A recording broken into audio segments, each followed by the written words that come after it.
Have you ever finished a walk and wondered why your legs feel heavier than they should?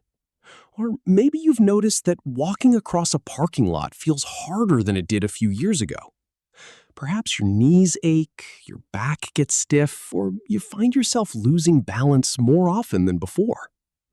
If any of that sounds familiar, you're not alone.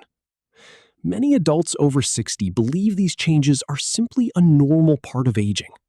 They assume that slower walking, weaker legs, and less energy are things everyone must accept. But here's the surprising truth. In many cases, the problem isn't age itself.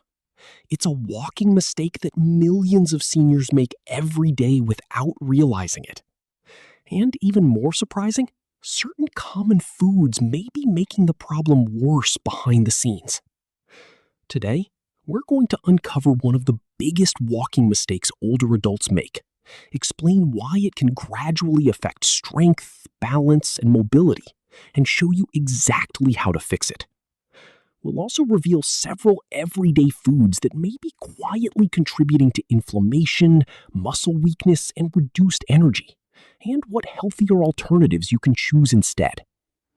By the end of